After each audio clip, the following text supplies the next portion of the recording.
عقیدہ رسالت بھی اتنا ہی ضروری ہے جتنا عقیدہ توحید ہے۔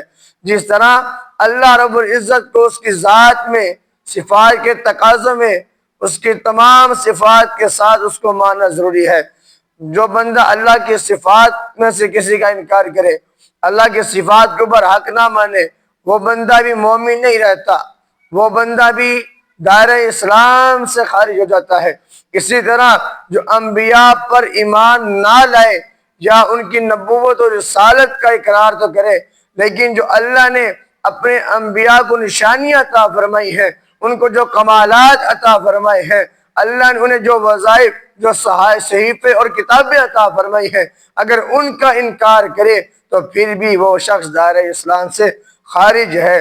عقیدہ توحید پر، عقیدہ رسالت پر میں ایک حدیث مبارکہ رکھ رہا ہوں۔ کریم آقا علیہ الصلوۃ والسلام نے فرمایا، کل امتی یدخلون الجنۃ الا من ابا، میرا ہر امتی جنت میں داخل ہوگا، ہر امتی جنت میں داخل ہوگا، الا من ابا، سوائے اس کے جس نے انکار کیا۔ صحابہ کرام رضوان اللہ تعالی علیہم اجمعین نے بارگاہ رسالت میں عرض کیا، یا سیدی یا رسول اللہ، کون ہے جو آپ کا انکار کرے؟ انکار کون کر سکتا ہے؟ تو کریم آقا علیہ السلام نے جواب ارشاد فرمایا کہ من اطاعنی دخل الجنہ، جس نے میری اطاعت کی وہ جنت میں داخل ہو گیا، ومن عصانی فقد ابا، اور جس نے میری نافرمانی کی تو وہ شخص انکار کرنے والا ہو گیا اور اس کا ٹھکانہ جہنم ہے۔ اور ایک اور بات جو میں نے آیت مبارکہ میں تلاوت کی ہے کہ وَاجْتَنِبُوا الطَّاغُوتَ، رسول کی ذمہ داری طاغوت سے بچانا ہے۔ اب یہ طاغوت کیا ہے؟ طاغوت کا معنی ہے حد سے بڑھ جانا، حدود سے تجاوز کرنا، سرکش ہو جانا، اللہ کی مقرر کردہ حدود سے نکل جانا، یہ طاغوت ہے۔ اور حضرت عمر فاروق رضی اللہ تعالیٰ عنہ آپ فرماتے ہیں کہ طاغوت سے مراد شیطان ہے۔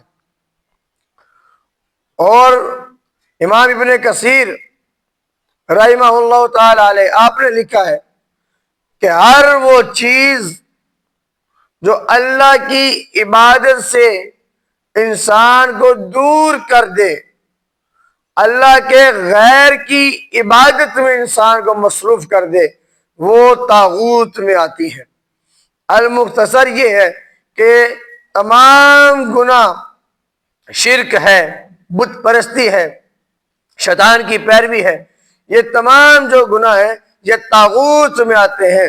تو رسول کا کام ہوتا ہے شرک سے انسانوں کو بچانا، بت پرستی سے انسانوں کو بچانا، آگ کی پوجا سے انسانوں کو محفوظ کرنا، اور شیطان کے شکنجے سے انسانوں کو نکال کر اللہ خالق کائنات کے قرب میں بٹھا دینا، یہ ایک رسول کی ذمہ داری ہوتی ہے۔ اور عقیدہ رسالت پر ایمان عقیدہ توحید کی طرح ہر بندہ مسلم پر لازم ہے، کوئی اس عقیدے کا انکار نہیں کر سکتا۔ ہمارے لیے یہ اللہ خالق کائنات نے قرآن میں حکم نازل فرمایا ہے، کل آمن باللہ وملائکتہ وکتبہ ورسلہ، کہ صاحب مومن شخص کون ہے، صاحب ایمان والا کون ہے؟ وہ ہے جو اللہ کو بھی مانے، رسولوں کو بھی مانے، آسمانی کتابوں کو بھی مانے، اور تمام فرشتوں کو بھی مانے۔ تو اللہ نے عقیدہ رسالت کے ساتھ، عقیدہ توحید کے ساتھ کتابوں پر ایمان لانے کا بھی حکم دیا ہے، اور تمام ملائکہ پر بھی ایمان لانے کا حکم دیا ہے۔ اللہ خالق کائنات ہمیں قرآن و حدیث کا فہم عطا فرمائے اور اپنے اسلاف کے نقش قدم پہ چلنے کی توفیق عطا فرمائے۔